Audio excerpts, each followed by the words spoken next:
ang tingog sang hinuban. Huwag nailain pa. Lami, oy.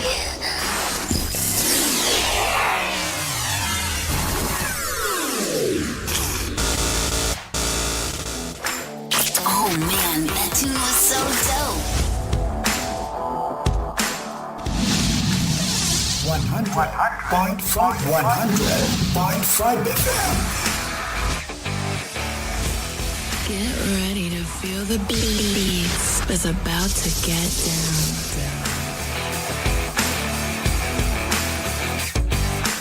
Listen up, baby. Ladies, let go of your man. You're listening to the ladies' favorite DJ.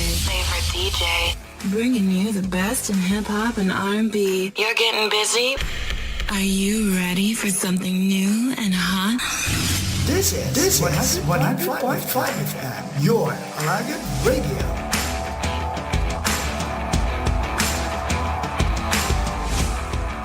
$100.5. 100.5 FM. Huwag nailain pa.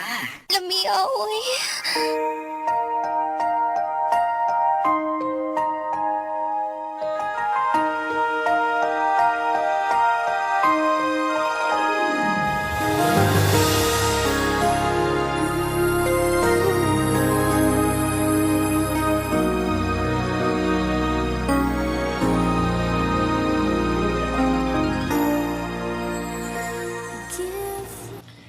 Abyan, welcome sa atong palatuntunan ang Ilonggo Daily Light from God's Word Radio Broadcast. Ako si Pastor Ipaprasacar, ini nga programa naton ginapatuhoy sa mga kabyanan nga nagapamati sa mga estasyonan sang radyo dira sa Hinubaan, sa San Jose, Sipalay City, Kaliling Kawayan, Mulubulo Kawayan, dira man sa Tapi, sa Bantayan B, sa Daan Banwa, kag sa Kamingawan, Cabancalan City. Karon sa aton nga pagpamalandong siningpulong sang aton Ginoo, aton tun-an nga ang aton kaluwasan dira kay Kristo Jesus hindi gid madula o kun mawala. May bersikulo nga ginagamit sang mga tao nga nagatudlo nga ang kaluwasan mawala, madula, makuha ikan sa mga quote-unquote Kristohanon nga nagapadayon sa ilang pagpakasalanan. Kag ina nga bersikulo makita sa Galacia Kapitulo 5 bersikulo 4 nga nagasiling na hamulag kamo kay Kristo, kamo nga buot magpakamatarong paagi sa kasuguan. Nahulog kamo gikan sa bugay. Kay paagi sa espiritu bangod sa pagto kita. Hindi na kamo, no? Kita nagahulat sang paglaom sang pagkamatarong. At itong mga tao nga nagsunod sa mga pagtulunan sa mga Judaizers. Sino ining mga Judaizers? Mga Hudiyo nga nagatudlo nga ang kaluwasan hindi lamang pinaagi sa pagtuo sa kay Kristo Jesus, kundi pinaagi man sa pagtuman sang kasuguan ni Moises, particularly sang ginatawag ritual nga amo ang circumcision. Siling dire, karon ako si Pablo sa Galacia 5:2 nagasiling sa inyo nga kung magpa-circumcidar kamo, amo ng circumcision, si Kristo manginwalay pulos sa inyo. Kung inyo ginsaligan kag inyo gintuuhan nga ang circumcision, suno sa sulat ni Pablo, may bahin sa inyo nga kaluwasan nanginwalay pulos si Kristo kag ang iyang kamatayon para sa ila. Nagapamatuod ako liwat sa tag sa katao nga nagapa-circumcidar nga may katungdanan siya sa pagtuman sang bug-os nga kasuguan, nahamulag kamo kay Kristo, kamo nga buot magpakamatarong paagi sa kasuguan, nahulog kamo ikan sa bugay. Abyan inang pulong nga nahamulag diri sa isa ka translation, severed, nasiparar. Ini nagahatag sang ideya nga sila walay kaangtanan, walay pulos ang ilang nga mga tinuhan dira sa kay Kristo Jesus. Now, ining aton kaluwasan abyan gift. Hindi ini balos, hindi ini reward, hindi ini padya. Lain baya ang ginatawag nga padya, balos, kaglain man ang dulot. Ang dulot abyan, imo lang batunon. Ang padya may i-accomplish, may buhaton ikaw para sinaabi sa pagdalagan, kag ikaw ang pinakauna, madasig magdalagan, hatagan ikaw sang padya o kon prize, reward, may ginhimo ka, may gin-accomplish ka. Now, ang dulot, imo lang batunon. Ano bala ang kaluwasan? Ang kaluwasan, hindi padya, hindi ini reward, hindi ini balos. Ang kaluwasan, dulot. Ano nga verse? Roma 6:23. Ang bayad sang sala kamatayon, pero ang wala bayad nga dulot sang Dios kabuhi nga wala sing katapusan nga yara sa kay Kristo Jesus. So ang kaluwasan abyan dulot, mabaton ini pinaagi sa imo nga pagtuo. Pagtuo nga bunga o kon resulta sang imo nga pagpamati sa pagwali sa maayong balita.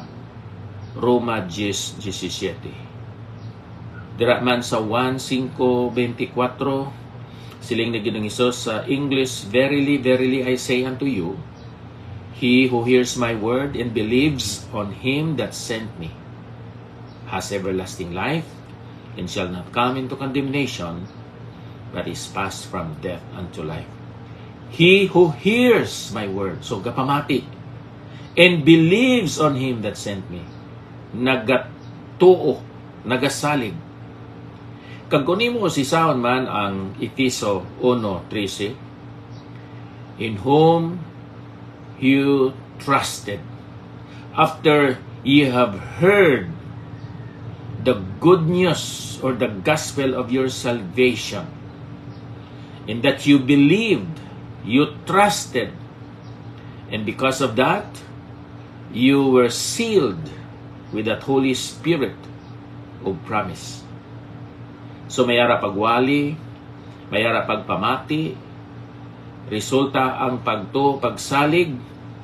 Kung ikaw nagtuo ka nagsalig, ikaw makabaton sinang balaan nga espiritu nga silyo, timbre, patin nga ikaw anak sa Diyos.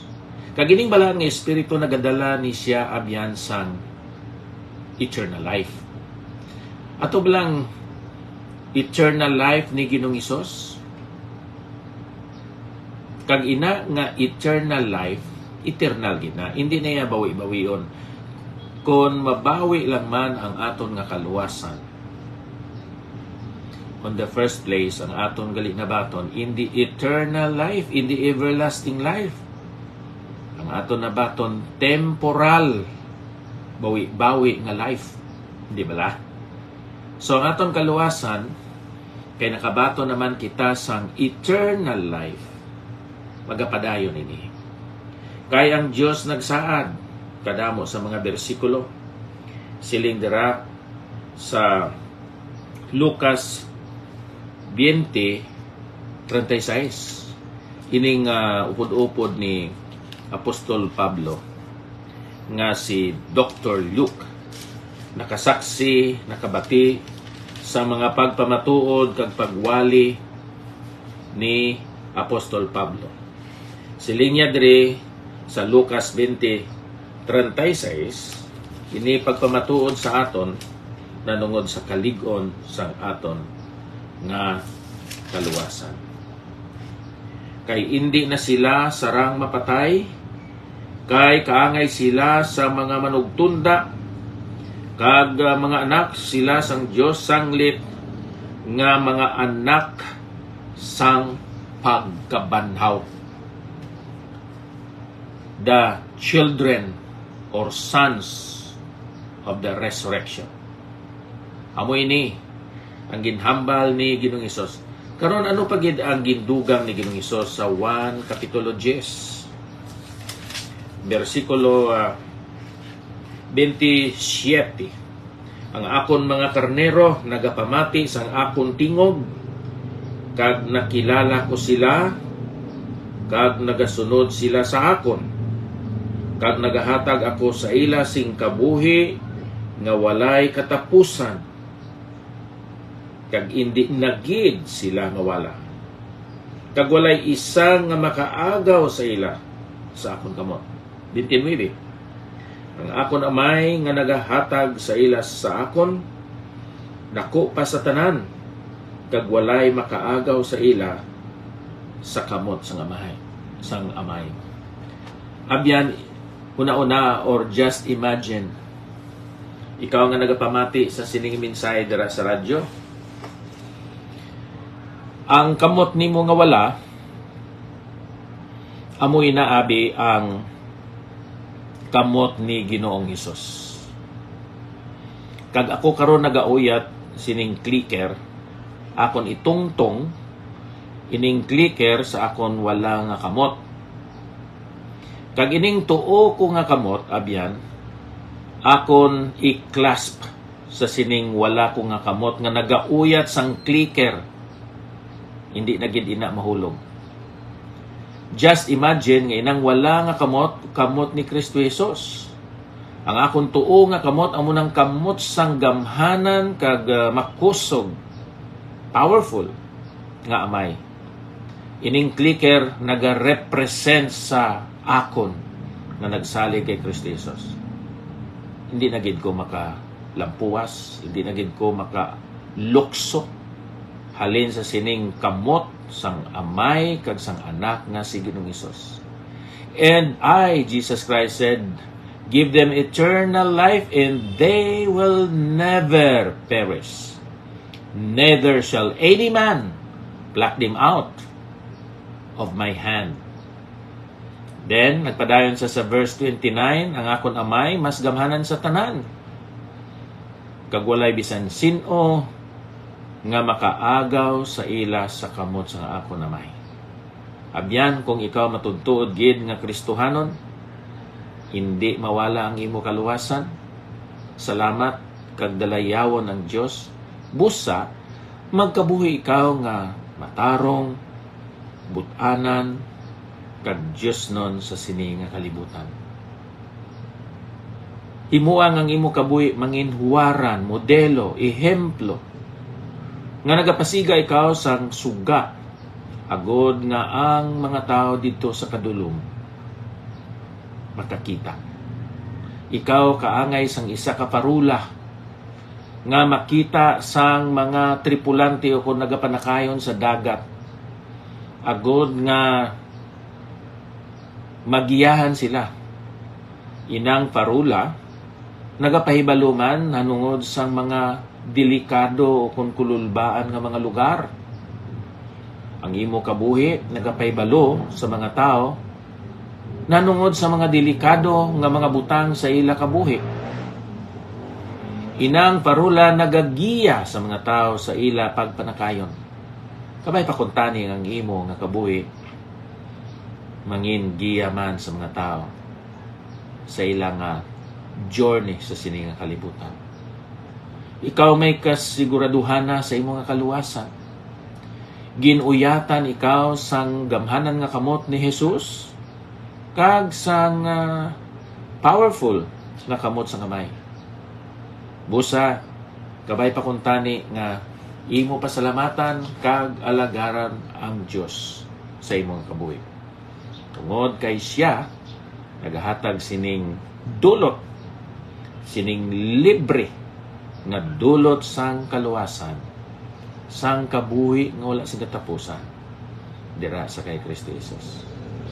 So nakita nimo abyan nga ang kaluwasan hindi pinaagi sa imo mga tinguha, mga